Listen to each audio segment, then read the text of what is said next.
Satu.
Silakan mundur.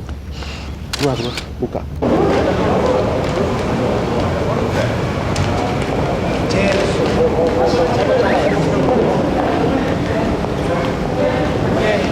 Masuk lama lu?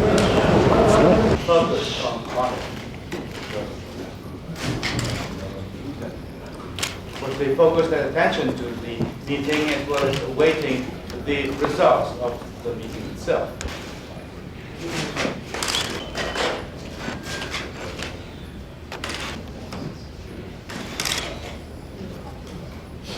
Receptions and the IDs of all the MPs and members of ASEAN in the region.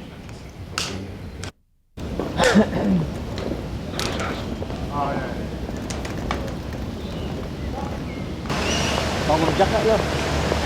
Yang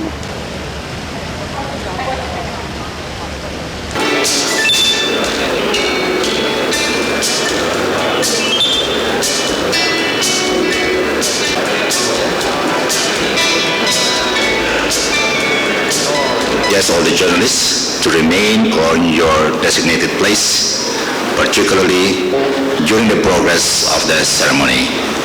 Thank you.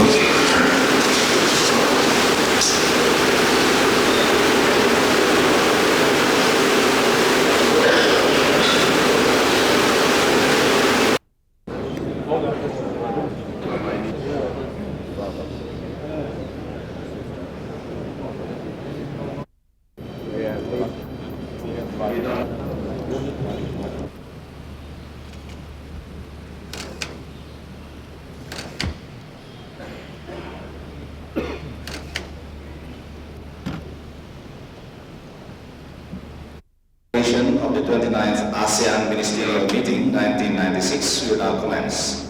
The Minister of Foreign Affairs of Brunei Darussalam, His Royal Highness Prince Mohammed.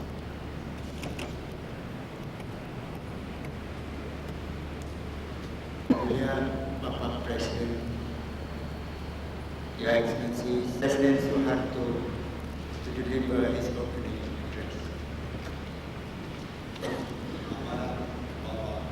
Republik Indonesia dilanjutkan dengan pengumpulan gong sebagai tanda peresmian pembukaan pertemuan tahunan para Menteri Luar Negeri negara-negara ASEAN.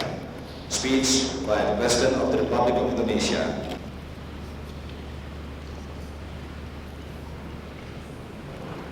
Bismillahirrahmanirrahim.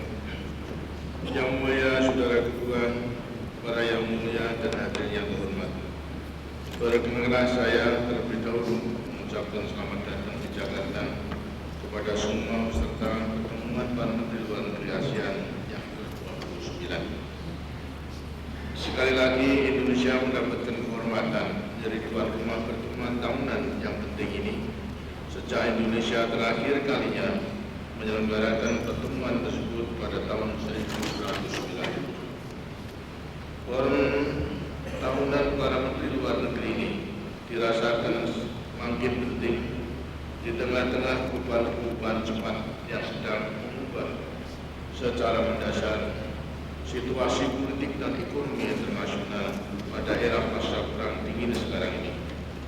Sebab kita memang perlu menganalisa dan mengevaluasi tantangan-tantangan maupun peluang-peluang yang diakibatkan oleh perubahan-perubahan yang berdampak luas itu, serta memastikan bahwa strategi, program dan kegiatan-kegiatan kita benar-benar mampu menjawab hal-hal tadi.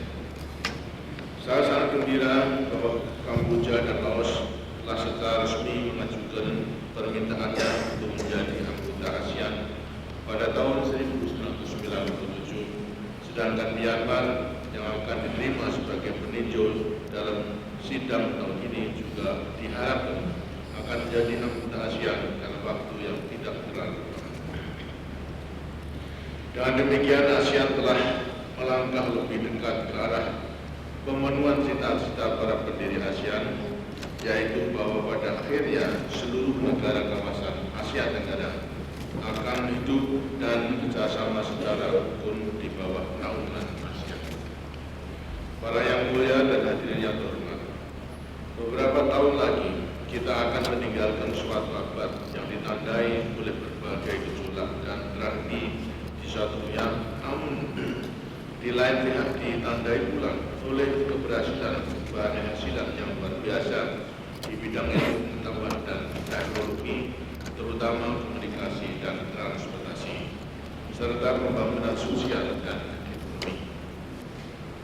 Saya percaya bahwa atas dasar keberhasilan itu dan dengan memanfaatkan peluang-peluang yang ada guna menciptakan bentuk-bentuk kerjasama yang adil dan saling menguntungkan, kita akan dapat meraih satu taraf hidup yang sesuai dengan idaman kita, baik untuk kita sendiri maupun untuk generasi-generasi mendatang.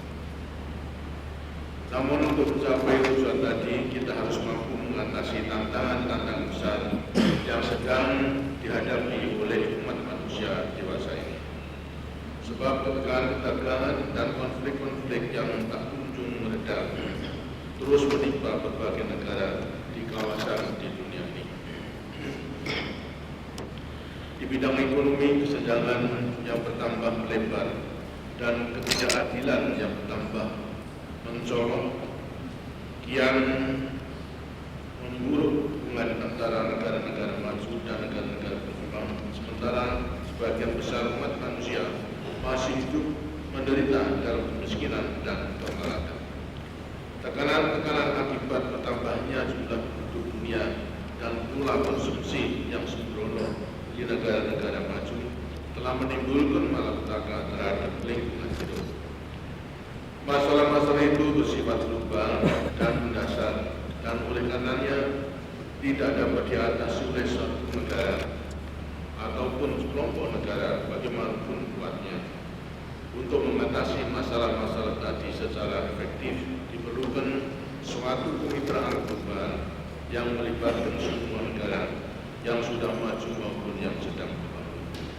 Dan agar kemitraan itu dapat berwujud langsung dan diterima oleh semua pihak, maka harus didasarkan pada prinsip saling menghargai, saling berkepentingan dan tanggung jawab bersama, serta menjunjung tinggi prinsip kedaulatan dan tidak campur tangan terhadap urusan dalam negeri negara.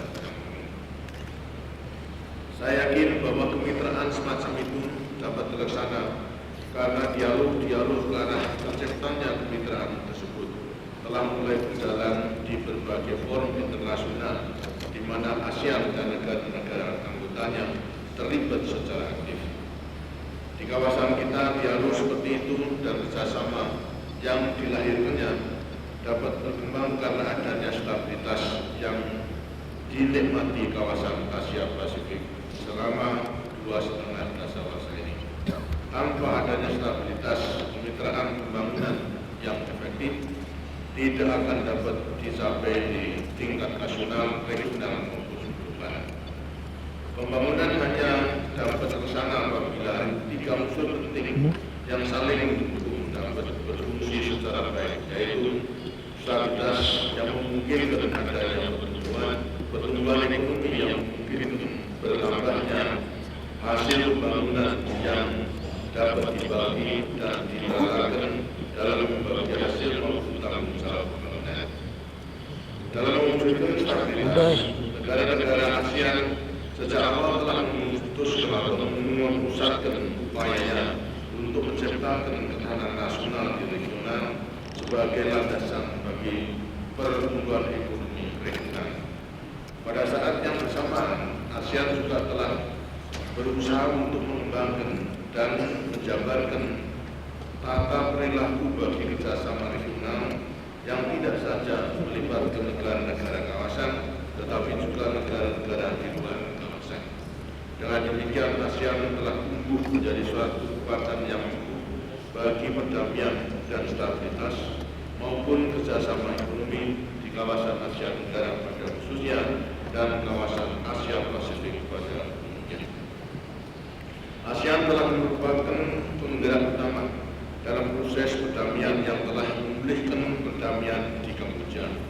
Pada tahun 1994, kita telah meluncurkan forum regional ASEAN dengan harapan agar melalui dialog dan konsultasi mengenai masalah-masalah politik dan keamanan, perubahan-perubahan strategis yang sedang terjadi di kawasan dapat dikelola sehingga hubungan yang stabil antara negara-negara besar dan negara-negara regional dapat berkembang secara damai selama dasawasa mendatang. Menjadi harapan kita pula bahwa dengan meningkatkan kebiasaan konsultasi dan kerjasama atas dasar semangat keterbukaan dan saling percaya yang lebih besar, forum regional ASEAN dapat menjadi sarana efektif bagi pengembangan diplomasi preventif dan bagi penanganan masalah-masalah yang menjadi keprihatinan bersama seperti tuntutan brutal kedaulatan yang tumbang tindih di Laut Cina Selatan. Negara-negara ASEAN juga telah meningkatkan peranannya sebagai katalisator dalam kerjasama ekonomi dengan mempercepat pelaksanaan kawasan perdagangan bebas ASEAN (AFTA) dan mendukung pengaturan-pengaturan berbagai kawasan pertumbuhan dengan memainkan peranan aktif dalam kerjasama ekonomi Asia Pasifik (APEC) dan dengan memprakarsai gagasan Kaukus Ekonomi Asia Timur melalui partisipasinya dalam APEC. ASEAN dapat ikut menjamin dinamika ekonomi kawasan serta menyumbang pada upaya global untuk menanggulangi kesenjangan dan ketidakseimbangan antara negara-negara maju dan negara-negara berkembang. Para yang mulia dan hadirin yang terhormat, pertemuan tingkat menteri sekarang ini berlangsung segera sesudah konferensi tingkat tinggi ASEAN kelima yang telah berlangsung di Bangkok dan yang telah menghasilkan keputusan-keputusan bersejarah. Di antaranya yang terpenting ialah tanda tangannya Traktat kawasan bebas senjata nuklir di Asia Tenggara oleh 10 kepala pemerintahan negara-negara Asia Tenggara. Traktat ini akan memperkuat keamanan dan kawasan dan menyumbang pada upaya pencegahan proliferasi senjata nuklir di tingkat global.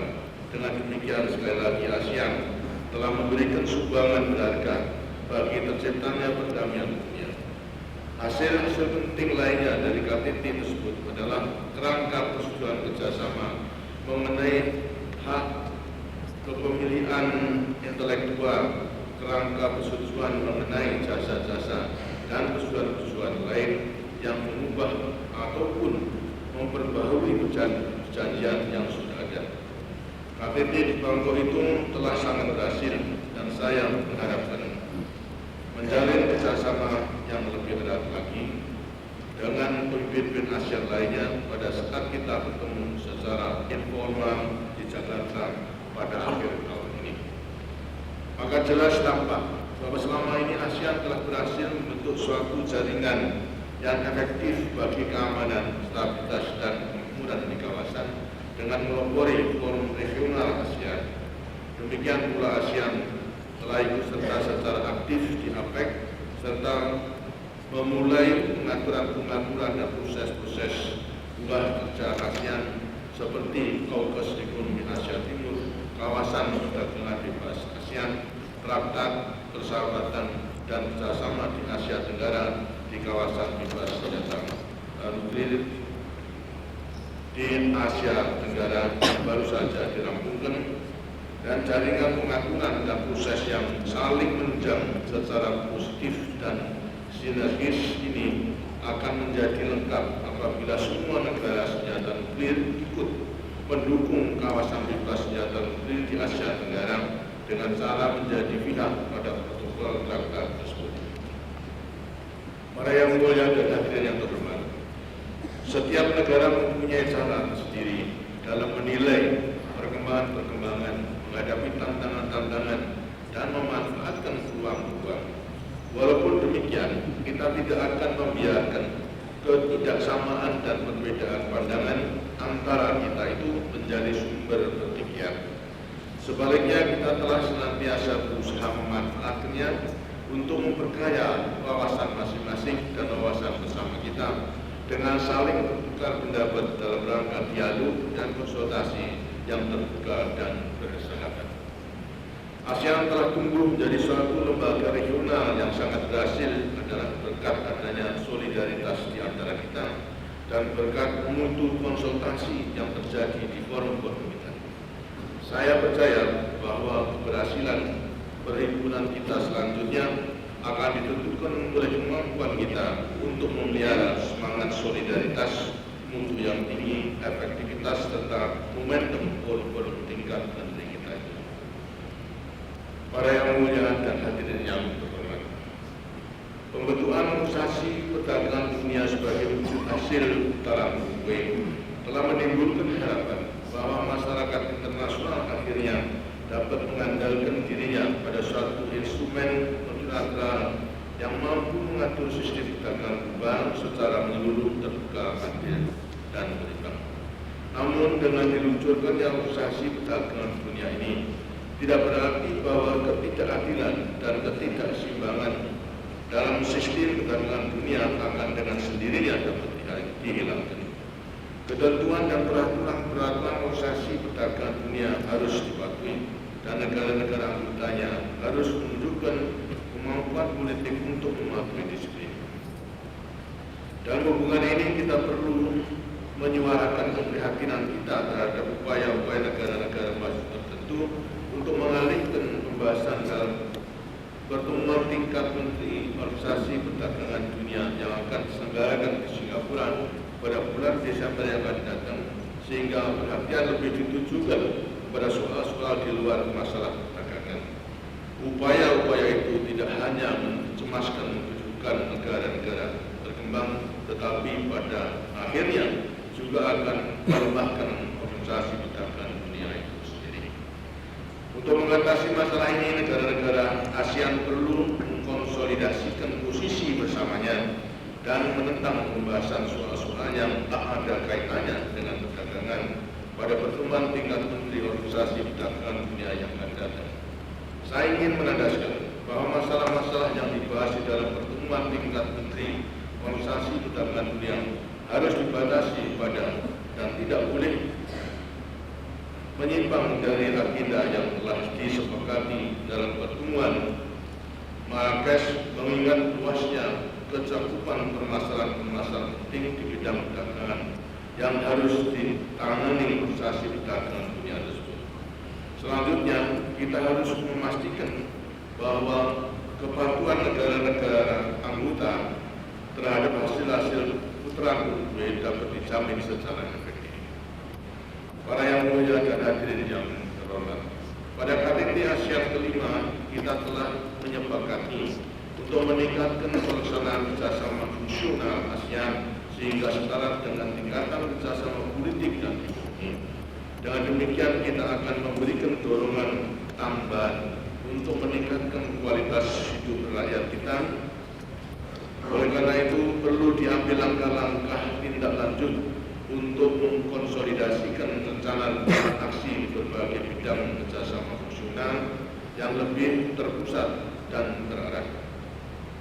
Selanjutnya, ruang lingkup kerjasama fungsional seyogianya diperluas sehingga dapat menjadi sarana yang lebih efektif lagi bagi pengembangan sumber daya manusia, peningkatan daya saing teknologi, dan pemulihan kesatuan sosial. Ini merupakan 3 tujuan penting yang harus kita capai jika rakyat kita ingin menjelmakan dirinya menjadi masyarakat ASEAN seperti yang kita cita-citakan sejak lama. Saya percaya bahwa dengan mewujudkan masyarakat seperti itu, suatu masyarakat yang bersatu padu, utuh dan tangkas, dan yang sekaligus juga memiliki rasa kepedulian terhadap saling tenggang rasa yang tinggi, maka kita akan dapat menyambut datangnya abad baru dengan penuh keyakinan. Dengan demikian, betapapun masa depan itu mengandung ketidakpastian, kita akan mampu mengatasi semua tantangan dan memanfaatkan semua peluang yang muncul. Dengan demikian pula kita akan berada pada posisi yang lebih baik untuk memberikan sumbangan bagi perwujudan tata dunia baru yang damai dan stabil, berkeadilan sosial, dan berkemakmuran yang merata, yang merupakan aspirasi bersama negara-negara ASEAN dan yang bagi Indonesia merupakan amanat konstitusional yang harus dilaksanakan oleh pemerintah. Saya berharap agar pembahasan dalam pertemuan tingkat menteri ke-29 ini akan makin mendekatkan kita kepada terwujudnya aspirasi dan tujuan tadi. Saya tidak meragukan bahwa pada akhirnya akan dapat diwujudnya dan bahwa ASEAN akan merupakan faktor utama dalam pencapaiannya. Karena saya memang percaya penuh akan kemampuan kolektif dan kemampuan politik kita untuk mempercepat ciptanya dunia dan kehidupan yang lebih baik bagi rakyat-rakyat Asia Tenggara. Dengan harapan-harapan dan kepercayaan tadi, dan dengan memohon ridho Tuhan Yang Maha Esa, dengan ini saya nyatakan sidang tahunan ke-29 para Menteri Luar Negeri ASEAN secara resmi dibuka. Terima kasih. Wassalamualaikum warahmatullahi wabarakatuh.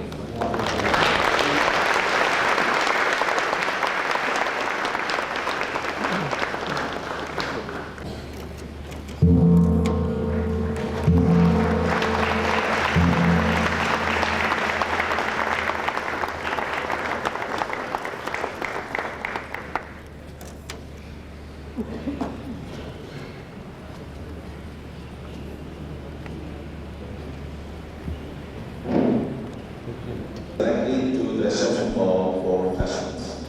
Thank